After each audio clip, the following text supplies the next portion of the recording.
¿Qué tal, estimados participantes del curso en línea de juicios orales en materia familiar? Nos encontramos aquí en la retroalimentación de su tercera sesión y esta vez cambiando un poco la dinámica a simplemente explicar lo que ya se vio en las lecturas que están en su plataforma. Vamos a ir explicando las etapas de las audiencias, cómo inician, cómo se llevan a cabo durante el procedimiento y también la forma en la cual se tienen que desahogar las pruebas. Primero que nada es muy importante conocer las reglas generales de las audiencias, como el hecho de que tienen que ser videograbadas, tienen que ser en presencia del juez y sobre todo que el juez tiene que procurar llevar el debate entre las partes de una forma agilizada y que permita así llevar el procedimiento de una forma continua e ininterrumpida. Entonces, primero que nada, para entender esta cuestión de las audiencias, hay que comprender que se tienen que videograbar y al momento que inicie la audiencia, el secretario va a decir, iniciamos grabación, siendo el día, por ejemplo, 1 de junio del año 2020, nos constituimos en esta sala de oralidad referente al expediente número 40, diagonal 2020, sobre divorcio sin expresión de causa que promueve fulanita contra sutanita. Entonces, una vez que hace, por decirlo así, la presentación de las partes, o más bien del caso, entra el juez, por lo cual le pide a las partes que se pongan de pie. Una vez entra el juez, ahora sí, el juez dice que se sienten, y todas estas cuestiones de solemnidad son requisitos que tienen que cumplirse conforme a la ley para que las audiencias tengan validez. Y sobre todo, el hecho muy importante es de que se videograban, porque anterior a este sistema de juicios orales, pues no se contaba con el sistema de videograbación, lo cual es bueno porque también permite mayor publicidad y mayor certeza jurídica de los procedimientos. Entonces, vamos a recapitular en lo que vimos en esta sesión cuáles son las diferentes etapas tanto de la audiencia preliminar como de la audiencia de juicio. Entonces, la audiencia preliminar dice que inicia con la enunciación de la litis. ¿En qué consiste? El juez le va a dar el uso de la voz a la parte actora.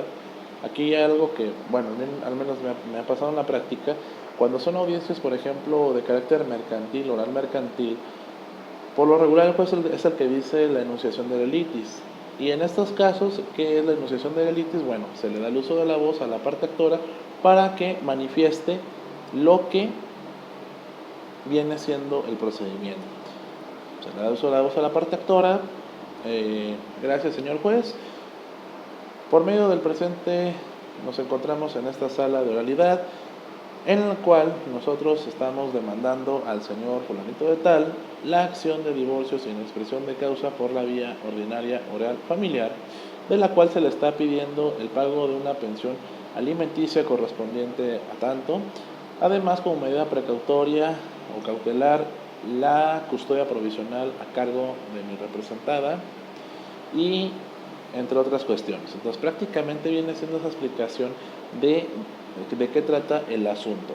Ojo, muy importante y de hecho se menciona en sus lecturas, para que el abogado pueda hablar en la audiencia tiene que otorgársele un mandato judicial para que pueda hablar en representación de su cliente. Y otra cuestión muy importante que también menciona el Código Familiar es referente a la cláusula especial para convenir, porque si bien recuerdan, previo a lo que viene siendo la fijación de hechos no controvertidos, hay una etapa de mediación.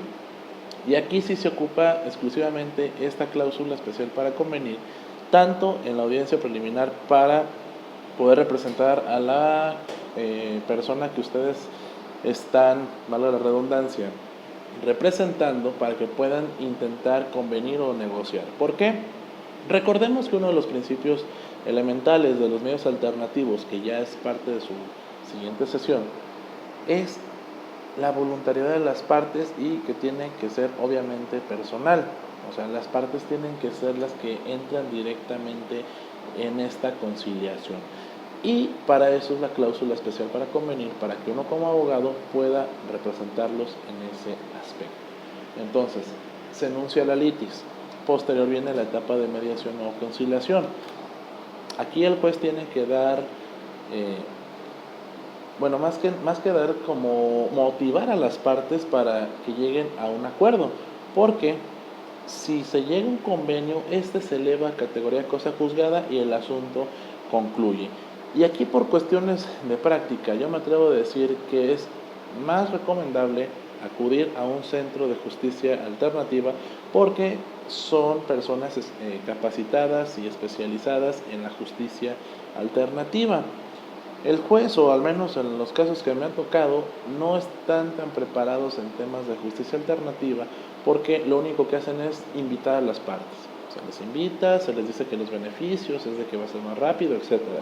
Pero no existen técnicas de negociación, de mediación que pueden servir, como el rapport, el caucus, a lo mejor utilizar alguna técnica neurolingüística para abrir ese espacio de comunicación, cosa que alguien que sí está especializado en justicia alternativa sí puede realizar. Entonces, previo a estas audiencias, recordemos que hay una audiencia de mediación o conciliación, que de hecho sí interviene el Centro de Justicia Alternativa, y estas son obligatorias porque, como lo vimos en la primera sesión, en el artículo 17 constitucional se obliga a procurar lo que viene siendo la aplicación de la justicia alternativa como medio o salida alterna para la solución de un conflicto. Entonces, si se llega a un convenio aquí, se acaba el asunto. Y hay que tomar en cuenta que se puede llegar a un convenio en cualquier etapa del proceso, siempre y cuando no haya un dictado de sentencia. Ya dictándose sentencia, ya no se puede celebrar un convenio. Y más que nada por la cuestión de que los convenios no generan gastos y costas, y una sentencia pues sí puede generar estos gastos y costes. Ahora, después de esto pues viene la sanción del convenio si lo hubiera, pero ¿qué pasa si no? Nos vamos a la fijación de acuerdos sobre hechos no controvertidos. ¿Qué viene siendo esto? El juez le da el uso de la voz a la parte actora para que, en base a su escrito inicial de demanda, haga una propuesta de lo que considere en su narración de hechos que no hay controversia o no hay motivo por el cual estar pues confrontando a las partes. Vamos a imaginarnos el mismo caso de divorcio, que son 10 hechos. Y de esos 10 hechos, el primero, por ejemplo, con fecha tal, contraje matrimonio. Hecho segundo, con fecha tal, procreé a tal hijo. Entonces, esto realmente no es necesario de llevar a cabo un litigio, porque son hechos pues que ya están probados por las actas de matrimonio, las actas de nacimiento, y no hay mayor conflicto. A lo mejor en algún hecho puedes decir que tu cliente o tu representada no se sentía cómoda en el hogar, por lo cual decidió salirse. Tomando en cuenta que ahorita no es necesario acreditar causales, pues puede ser un hecho no controvertido, o puedes poner en algún hecho narrativo que a lo mejor es un poco irrelevante, manifestar que la parte demandada pues trabaja en determinada empresa, cuando en la contestación de demanda pues ya aceptó que efectivamente sí trabaja ahí. Son hechos que no se pueden considerar como controvertidos. Entonces, de esos 10, imaginémonos, se le da el uso de la voz a la parte actora. Claro que sí, señor juez, yo ofrezco como hechos no controvertidos el primero, el segundo, el tercero, porque ya lo mencioné. Habla acerca de que nacieron mis hijos en tales fechas y me casé en tal fecha. Acto seguido, se le da el uso de la voz a la parte demandada para que lance también su propuesta de hechos no controvertidos, y en base a eso se hace una depuración del procedimiento sobre hechos que pues ya no tiene caso que se estén considerando como controvertidos o litigiosos. Después de eso viene lo que es la admisión de las pruebas, que recordemos, todas las pruebas tienen que ofrecerse en el escrito inicial de demanda, en el escrito de contestación, en los escritos de reconvención y la contestación a esto. O sea, desde un principio tenemos que ofrecer nuestras pruebas y relacionarlas con los hechos que debemos de probar. Después de esto, si se admiten las pruebas, se ordena lo que es la preparación de estas para su desahogo en la audiencia de juicio. Algo muy importante: cuando únicamente ofrecemos pruebas instrumentales o documentales, dada su naturaleza jurídica, y de hecho así lo menciona el Código Familiar, dada su naturaleza jurídica, se tienen por desahogadas y no ocupan preparación para la audiencia de juicio. Recordemos que la audiencia preliminar es para preparar las pruebas y la de juicio para desahogarlas. ¿Qué pruebas vamos a desahogar? Yo me atrevo a decir que las más importantes es la pericial, la confesional y la testimonial.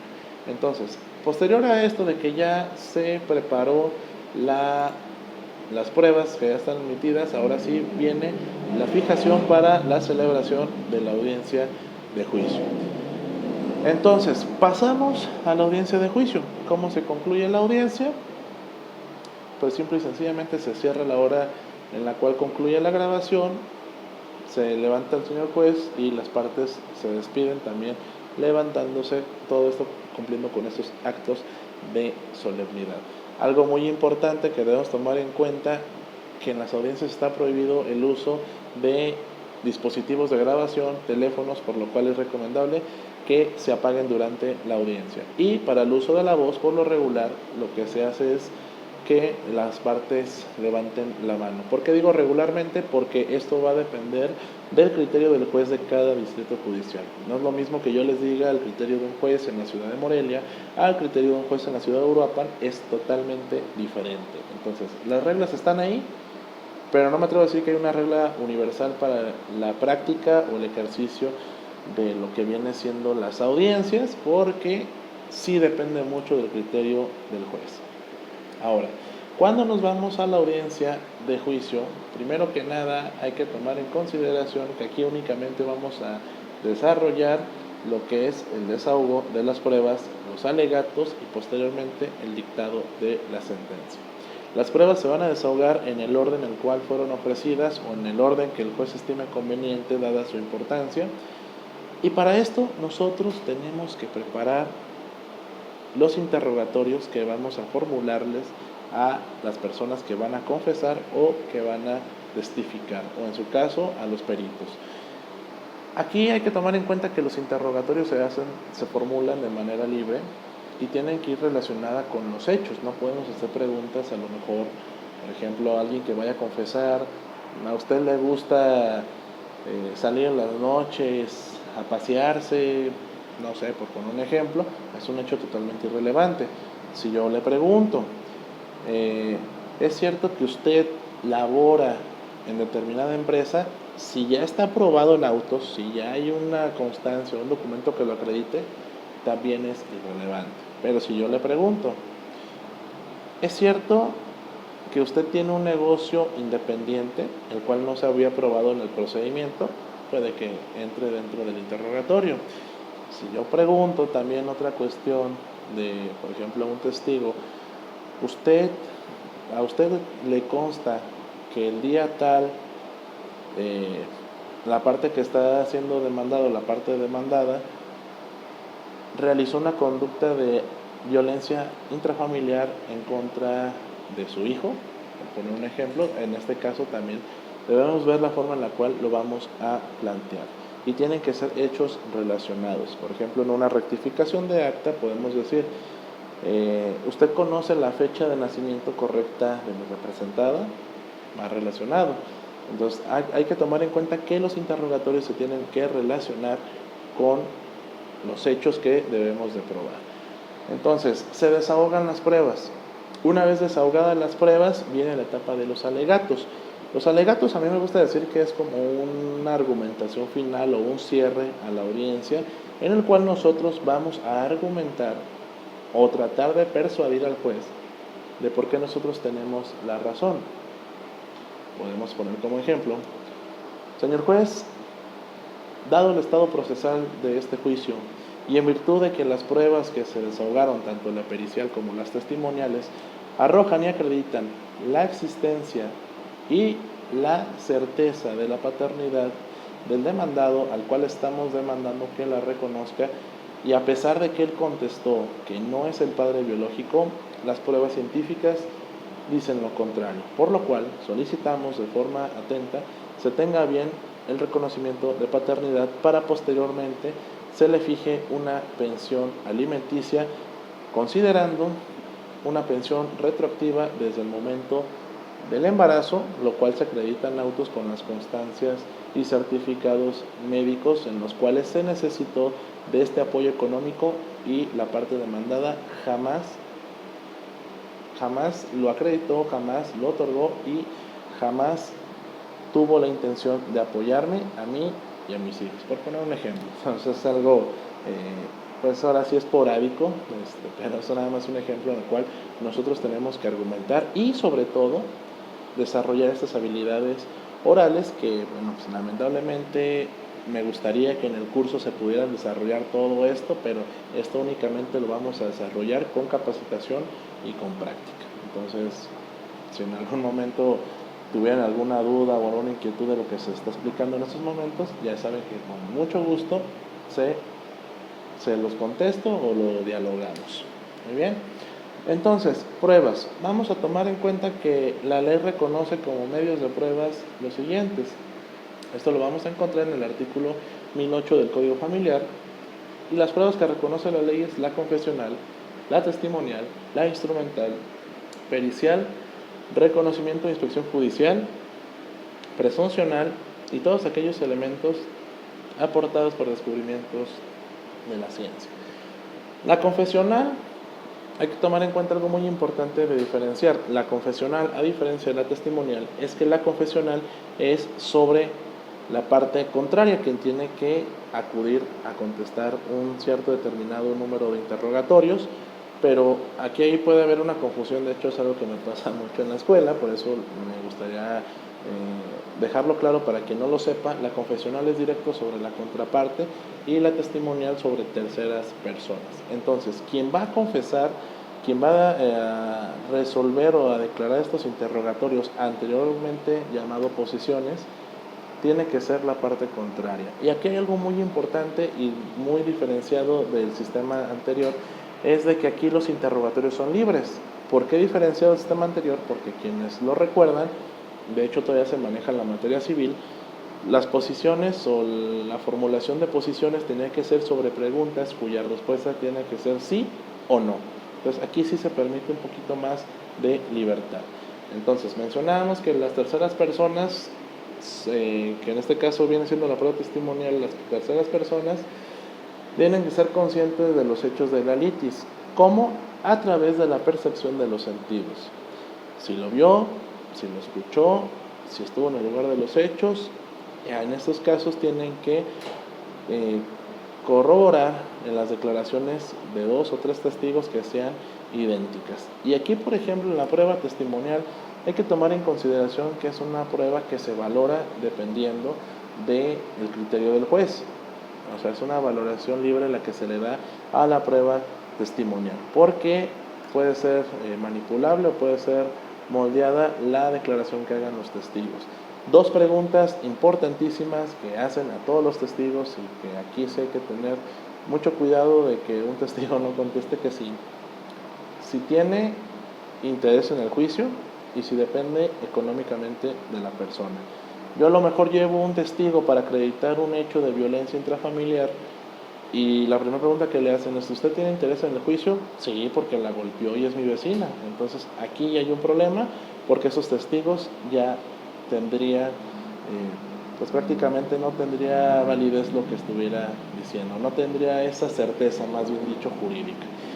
Y aquí no existen tachas, en el aspecto de que no existen impedimentos para ofrecer como testigos a determinadas personas, como pudiera ser en la materia mercantil, que si yo ofrezco a un hermano como testigo, pudiera haber una tacha que viene siendo un impedimento o una excusa que puede haber para que esa persona no sea considerada como un testigo idóneo.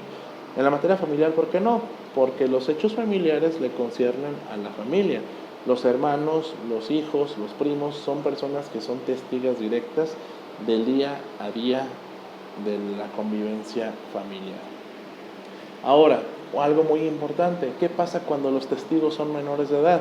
Cuando pasa esto, tiene que hacerse sin ningún protocolo, de una forma bastante casual, por decirlo así, en el cual el juez, con la ayuda de un experto psicólogo, por ejemplo, y el procurador de la defensa del menor y el Ministerio Público tienen que hacerlo entrar en un ambiente de confianza. No tienen que, por ejemplo, uno como abogado está acostumbrado a llegar a una audiencia y que te digan protestas o juras hablar con la verdad, etcétera, etcétera. A un menor de edad no podemos llegarle así. Tiene que ser de una forma natural, fluida y en la cual se sienta cómodo para poder declarar. Y sobre todo con un experto que pueda interpretar lo que el menor está diciendo. Esto sobre todo para la cuestión de lo que viene siendo la determinación de la guardia y custodia y a lo mejor también para tratar de acreditar lo que es la alienación parental. Ahora, la instrumental, que no viene siendo otra cosa más que las documentales, tanto públicas como privadas. Y como mencioné anteriormente, estas, por el simple hecho de ser documentos y dada su naturaleza, se tienen por desahogadas desde la audiencia preliminar, por lo cual no es necesario prepararlas para un desahogo en la audiencia de juicio, salvo que sea una audiencia superviniente. ¿Qué es una audiencia? Una prueba superviniente. La prueba superviniente es aquella en la cual, como bien lo mencionábamos, cuando nosotros ofrecemos nuestras pruebas desde el escrito inicial de demanda, significa que ya no puedo ofrecer pruebas. Pero si yo no tenía conocimiento de una prueba o me era imposible acceder a una prueba al momento de la presentación de la demanda, bueno, lo puedo meter como una prueba superviniente. Pudiera ser el caso de que yo estoy señalando determinados bienes y exhibo facturas para lo que es la garantía de la pensión alimenticia y de repente aparece una propiedad, un vehículo o algo de valor que yo no sabía que era propiedad del demandado, pudiera ser una prueba superviniente o a lo mejor un acta posterior o un documento que en estos momentos nos es imposible tener a la mano. Entonces podemos ofrecerlo como prueba superviniente. La prueba pericial, que no es otra cosa más que la opinión de un tercero, un técnico experto en una determinada profesión, ciencia, arte u oficio, que nos va a dar una opinión técnica de algo en particular. Y aquí nosotros nos podemos meter a la página del Poder Judicial y ver una lista infinita de peritos. Hay peritos desde medicina, grafoscopía, informática, contabilidad, mecánica, y todo esto, estas artes u oficios nos van a servir para esclarecer determinados hechos. Una de las más importantes en materia familiar, la prueba en genética molecular sobre el ácido desoxirribonucleico o en el ADN, que nos va a servir para determinar lo que es el reconocimiento de la paternidad. Entonces es muy importante que conozcamos qué tipo de peritajes podemos ofrecer y si estos son relevantes para el caso. Entonces, el perito tiene que preparar en ciertos casos desde la audiencia preliminar su dictamen o ir a tomar las muestras, por ejemplo la que les acabo de mencionar en la prueba de ADN, para rendir su informe. Y una vez que se desahoga la audiencia de juicio, este informe puede ser cuestionado por las partes. Se puede hacer un interrogatorio al perito, a lo mejor decir, bueno, tú me estás diciendo que es el padre biológico, explícame de una forma sencilla por qué tus resultados o tu estudio arrojan datos que acreditan que es el padre. ¿Sí? Una prueba mecánica, a lo mejor se me ocurre un poquito saliéndome del tema en la materia penal, explícame de forma sencilla por qué el vehículo se descompuso en determinada parte, y estas preguntas se pueden realizar y se pueden objetar, claro, para esclarecer el dictamen del perito, el cual tiene que ser de una forma bastante entendible que todas las partes, abogados, litigantes y clientes entiendan.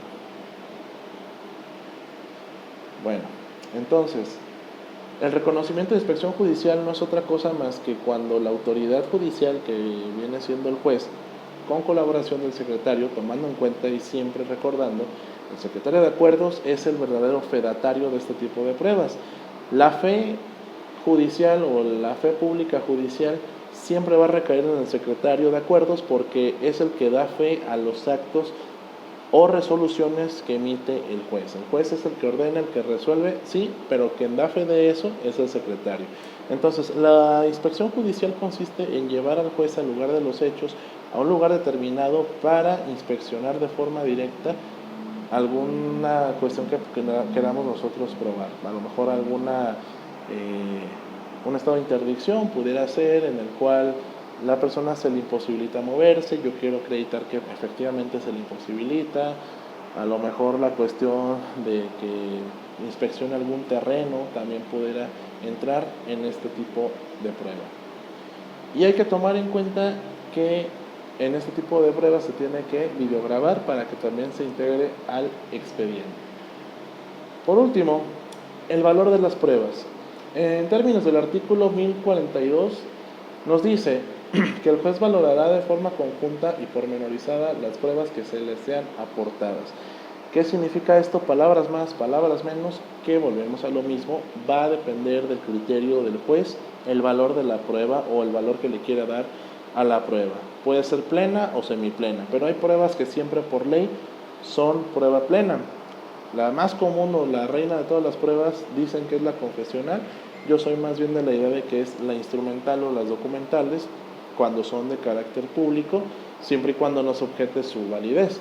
Pues estas pruebas dan prueba plena, por ejemplo, un acta de nacimiento, prueba plena del nacimiento de un menor, una prueba confesional donde se reconoce una deuda de pensión alimenticia, también es prueba plena, un testigo que a lo mejor una declaración con la otra no coincide, bueno, pues puede ser prueba semiplena, una prueba pericial en genética molecular del ADN, prueba plena a lo que viene siendo ya el ejercicio común de la práctica.